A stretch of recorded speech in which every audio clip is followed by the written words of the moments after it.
Ayun, so isang mapagpalang araw ulit mga kalakwatsero natin dyan. Okay, so kumusta po ang bawat isa? Okay, so ngayon, nandito na naman po tayo sa ating crayfish pan. Yan. Okay, so dito kasi unang-una, relaxing. Naririnig nyo naman yung ating tubig na lagaslas. Okay, so ano ba yung pag-uusapan natin? Ops, kung hindi mo pa napapanood yung unang video tungkol po sa crayfish, kasi pangalawang video ko po ito sa crayfish. Kung hindi mo pa napapanood yung unang video ko sa crayfish, huwag mong kaligtaan na balikan at panoorin. Okay, so kwentuhan lang naman yon. Okay, so ngunit meron na po tayong kaunting informasyon na makukuha. So, bago po yan, ano ba ang pag-uusapan natin ngayon tungkol sa crayfish? Okay, so unang-una, syempre, bago ka magsimula, okay, ng pag-crayfish, kailangan mo munang unahin etong pan. Okay, etong paglalagyan mo. So, ang ginawa namin dito ay ito. Ito nga, itong pan na to. Bali, concrete na po itong ginamit ko rito. Ayan. So, concrete na po yan. Bali, ang sukat nito sa ngayon ay 1 meter. Parang 1.5 meters. Oo, 1.5 meters by 3 meters itong malaki na to. Kasi sa ngayon, dalawang ano pa lang ito eh. Ito, ang ano nito ay 1.5 by 1.5. So, dito namin ilalagay yung mga krillings. Yung mga anak nila kapag nanganak na. Okay? So, sa ngayon, dito, ito yung ating breeder. Yung mga paitlogin dito sa area na to. At dito nga, ito yung magiging karugtong. Dudugtungan na natin ito. Okay? Kapag lumaki na yung mga krillings, yung mga anak nila, dito natin sila ilalagay. Okay? So, balik tayo. So yan po ang panimula bago ka bumili ng similya or ng breeder, ay kailangan mo munang magpwesto o gumawa ng iyong kulungan or ng iyong pan. So ano ba ang pwedeng paano ba kung halimbawa may tanong, okay, wala akong space sa amin. So anong gagawin ko? Hindi ako makakagawa ng pan katulad nito. Okay, actually kahit wala kang space, kahit diyan lang sa terrace, sa balkon, okay, kahit sa kusina, pwede kang makapagsimula ng pag-crayfish. So ang gagawin mo lang, yun nga lang, bibili ka lang ng aquarium. Pwede po sa aquarium. Pwede ka magsimula sa aquarium kasi napakaliit lang ng space na pwede natin gamitin para sa pag-aalaga ng crayfish. Yan yung isa sa advantage sa pag-aalaga ng isdang ito. And then pwede rin yung mga bibigyan ko na po kayo ng idea, yung mga sira-sirang ref. Yan, pwede rin po yan kung meron kayong mga sira-sirang ref. So pwede po yon. Okay, so paano po ang sit-up ng ating pan? Okay, ang sit-up ay unang-una, okay, kailangan siyempre meron tayong source ng tubig.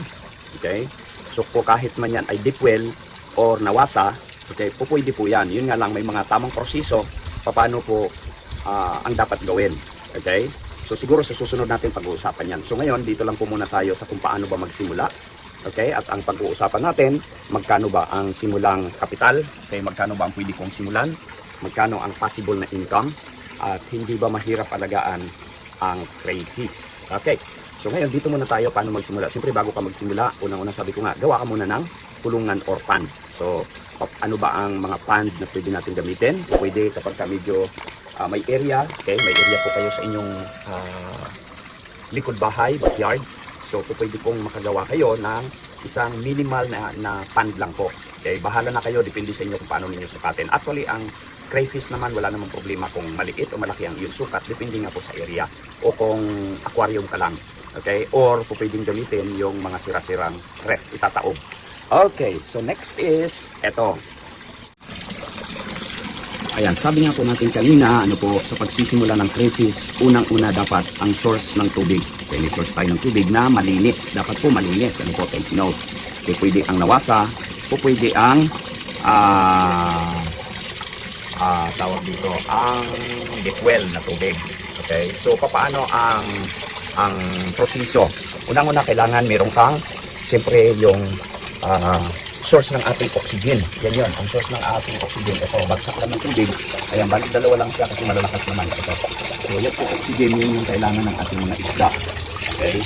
So, saan nagmula yan? Yung oxygen na yan. Dito po yan, meron tayong submersible tank na ginagamit. Ito yan, Yan. Dinagdanan ko lang kasi lumulutang. Ayan. So yan yung submersible pump. Inilagay ko lang din siya dito kasi kapag direkta kasi sa tubig ay napupuno ng dumi. Kaya napupuno po siya ng mga himulmol, ng latak, ng lumot. Kaya kasi yung mga kinakain na ganyan ng isda natin. So meron po niyang submersible pump. Okay, ito po yung pinakang ano natin, source po natin, cycle po natin. And then meron po tayong filtration. Ito yun. Yan na po yung ginamit namin filtration. Yan. Sa loob po niyan, yan yung pinakang filter ng tubig. Sa loob po niyan, meron po yung bato. And then sumunod na layer ay graba, sumunod na layer ay uling, and then sumunod po na layer, po pwede yung buhangin, mga ganon. Kaya lang, ano mo yung buhangin. Pero ito wala po itong buhangin. Ang ginamit po namin dyan, bumili na rin kami ng pandagdag na pang filter. Hindi sa ibabaw yung foam para talagang malinis yung labas. Okay, so sa susunod, bibigyan ko po kayo ng design. Paano po mag-design yan kung hindi pa ninyo alam ang pag-design, kung baguhan talaga. And then mula dyan, binutasan ko lang yan. Ito na po yung source ng ating tubig. Papunta doon sa kabila. Okay. So, importante din po yan. And then, ito makikita ninyo bakit ang daming damo-damo dyan. Actually, yan ay mga ano talaga sa aquarium. Pwedeng ilagay sa aquarium. Okay. May mga ano po dyan. May mga damo-damo dyan. Okay. At meron din mga brown. Okay. Mga dagdag ano po yan, source po ng pagkain nila yan. Okay, so ganyan lang po kadali kung paano magsimula. And then kapag meron na po kayo niyan, naka-ready na po kayo dyan, ay po pwede na po kayong magsimula. So yun, yun po ang pagsisimula. Ngayon, ano po ang pangalawang tanong natin? Magkano ang pwede kong simulan na puhunan? So magkano ba ang pwede natin simulan? Depende po sa budget ninyo. Ano po, kung gusto mo lang magsimula ng kaunti, so nasa sayo po. At kung gusto mo namang magsimula ng talagang maramihan na, nasa sayo din. So dito po ang sinimulan namin dito ay bali ilan ba? 30 pares po yan. Pag sinabi natin 30 pares, 60 piraso ang sinimulan po namin dito. So dahil yan ay 60 piraso, ito. Now, magkano naman ang puhunan? Actually po ngayon, napakamahal po ng ating isda ng crayfish. No po? No, kapag tawag dito, yung malalaki na po ang ating bibilhin, no, para hindi na siya magtagal, ay mangitlog na agad katulad ng ginawa namin. Bali ano po siya, ang bintahan po o ang bilihan po, 2 babae, 1 lalaki. Yan po yung bilihan. So magkano naman yon? Bali 3 siya. Sa 3 piraso natin, 2 babae, 1 lalaki. So actually po ang price po niyan is 1,500 pesos ang bili po namin. So, ganun po kamahal ang crayfish. Kaya sa pagsimula po namin dito, dahil yan po ay 60 pieces, so may panimula po kami dyan na 14,000. Doon lang po sa similya. Ano po? No, doon lang po sa similya. Kaya depende sa iyo, no, pwedeng unti-unti, no, pakunti-kunti kapag nagkapera ngayon, o bili ng isang pares, no, yung trio na tinatawag, 2 babae, 1 lalaki. And then sa susunod, ganun ulit. Okay? So, kasi yung ganun, madali na po siyang mangitlog yung malalaki na. Ang sabi ng nagbinta sa amin, mga 1 linggo kapag naka-adapt na po yung mga isda sa kanyang environment, so maaari na silang mangitlog agad. Okay, so kapag nakapangitlog na po yan, ang itlog, maghihintay ka ng, ng 3 buwan, so malalaki na po siya.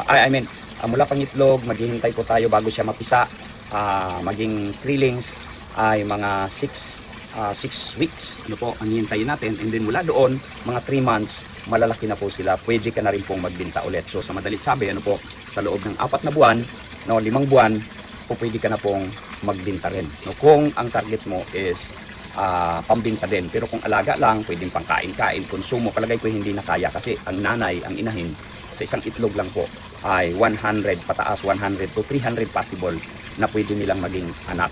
Kaya in 3 months, meron ka ng doble, triple, no?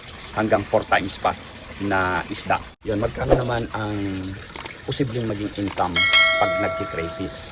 Katulad nga po ngayon dahil sa kung bakit napakamahal po ng ating ng presyo ng crayfish, dahil unang-una kukunti pa lang po ang nag-aalaga dito sa atin. Ano po, kakaunti ang nag-aalaga, so meaning ay kakaunti ang source. So kaya kapag kakukunti, siyempre mataas ang ating presyo dahil malaki po ang demand. Actually kulang, talagang kulang na kulang, ano po.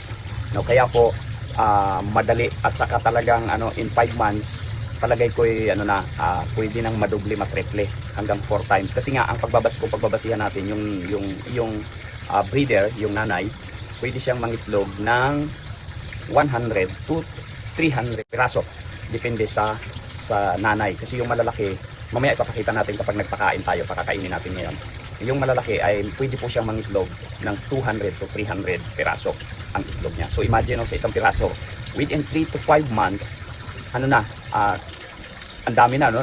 Pwede siyang maging 100 piraso, ang isang piraso lang. So mula doon, makakapagbenta ka na kung gusto mong magbenta. Okay? So ganun po kaganda ang possible na income. And then kapag ka talagang marami ka ng isda, siyempre po pwede tayo mag-supply, no, sa mga kasi since na wala nga po talaga sa market at napaka talagang konting-konti, no, pwede ka na mag-supply sa palengke or sa mga hotel, no, mga restaurant. O, pwede po yun. Yun po yung mga target natin na market. Baka mahirap naman alagaan ang crayfish. Nako, hindi po. Napakadaling alagaan ng crayfish. Katulad nga nasabi ko, kahit sa loob ng bahay, backyard, po pwede po. At paano ba mag-alaga ng crayfish? Unang-una, hindi katulad ng ibang alagain na talagang bibigyan mo siya ng attention. Although ito ganun din naman, pero ang ibig ko pong sabihin na napakadaling alagaan. Unang-una, napakababa ng maintenance cost yung pagkain po nila. Actually, eto, papakainin natin ngayon. Ang pagkain po nila ay talagang kurot-kurot lang, pakunti-kunti lang. At ito po yung pellets na ginagamit. Ganyan lang siya kaliliit. Ito po yung kanyang pagkain. Ang po nito ay PO2. Okay. Yan, hindi police officer ha. PO2 po yan. Yan. So, ganyan lang po siya kaliliit. Sobrang liliit lang po. Okay. Kita nyo naman, di ba? Hindi makita. Ayan. So, ganyan lang po siya kaliliit. And then, ang pagpapakain po pwedeng umaga, pwede rin, ang sigurado dapat sa gabi pakakainin sila kasi doon naglalabasan ng ating isda, ang ating crayfish, no? So kapag umaga, pwedeng diet, marami po pwedeng ilagay, mga gulay, no? Pwedeng lagyan yan ng kangkong, kahit anong gulay na pwede natin ilagay sa kanila ay para meron silang alternative. At the same time, ay na rin po nila yan, tawag dito, yung diet na rin po nila, hindi maganda na hindi purong feeds o hindi purong chemical ang pinakakain natin sa kanila. Okay, so napakadali pong alagaan dahil ganyan lang gagawin natin. Imomonitor lang yung tubig, siyempre kung tataas ang ammonia o di kaya yung pH level ng ating tubig, yun lang yung imomonitor mo. Sa pagpapakain, napakadaling pakainin kasi yun, bubudburan mo lang sila dyan. Makikita natin, wala pa, di ba? So ngayon ay umaga, wala pa sila, nandiyan pa sa loob ng kanilang mga taguan. Oops, nakalimutan ko pala, unang-una, kailangan din pala doon sa paano magsimula. Kailangan din pala natin yung mga PVC na ganyan, taguan. Okay, mga PVC. Para meron silang taguan, no? So para hindi po sila nag-aaway-away. And then, dapat mas marami, mas maganda para talagang isa-isa sila. Pupwede rin po ang kawayan doon sa mga nagtitipid. Pupwede rin po ang kawayan, no? Kung may mga kawayan sa lugar ninyo, sa mga bukid, pupwede po yan, kawayan ang gamitin. Okay, so balik tayo dito sa nakaligtaan lang natin kanina. Balik tayo dito. Ayan, nagsisimula na silang maglabasan. Palagay ko gusto na nilang kumain. Pakakainin natin ngayon. So ganito lang po ang pagpapakain sa kanila. Ayan, ganyan lang. Kurot-kurot lang, dampot-dampot lang, ganyan. So, ilang piraso lang talaga yan. And then, saka natin ibubudbud dito. Ayan, halos hindi makita. Ayan, ganyan lang. Ibubudbud lang natin dyan. At maglalabasan na po yan. Ayan na. Ayan na. Simula na silang maglabasan. Yan, kunti-kunti lang po, wag din talaga dadamihan. Dito pwedeng marami para maano din po natin yung pagtaas ng ammonia ng tubig. Po. Ayan, ganyan lang ang pagpapakain. Napakadali po. Umaga at gabi lang ang pagpapakain sa kanila. And then, yan, ganyan lang. Kurot-kurot lang. Kurot-kurot lang po ang pagpapakain. Yan, patak-patak lang talaga siya. Kita ba sa video? Pasensya na kung medyo malikot ang ating camera kasi mag-isa lang po ako, wala pong videographer. Tapos dito, kaya kung may makita kayo, meron dyang ulo, nag-mold po yan, mold po nila yan, naglulunok, nagpapalit sila ng kanilang katawan. Yan. So dito po yan, patay. Yan. So dito banda, yan, ganyan lang, pakunti-kunti lang pagpapakain sa kanila. Yan, yung banda, yan. So, pwede na po yan. Dito sa pinakamalaking area, lagyan natin ng marami-rami para hindi sila magsisiksikan. Ayan, naglalabasan na po sila dahil naamoy na nila ang pagkain. O ganun lang po kabilis ang pagpapakain, and then hindi po talaga siya, bakit po nasabing low cost maintenance po to? Kasi nga, kung halimbawa kangkong, may tira kayong kangkong na gulay, so pwede nyo pong ilagay dito yung mga puno, no, sa kanilang kainan, pinakang diet nila, alternative na pagpapakain. Kalabasa, yon, prutas, no, yung carrots, pwede pong kayong maglagay ng carrots dyan, kalabasa, saging, kinakain po nila yung balat niyan, no po. Okay, kaya hindi po siya na mahirap alagaan, kundi napakadali pong alagaan, at bukod po dyan ay napakabilis pong paramihin ng ating pong crayfish, ng ating pong alagang crayfish. Ayan na sila, oh. Sa ngayon, ano po yan, namatayan na po kasi kami ng 5, no, 60 pieces. So nasa 55 pieces na lang po yan, at yung nabilan po namin ito, may padagdag po siya ng 2 piraso na free. So kaya nasa 57 pa rin po ito.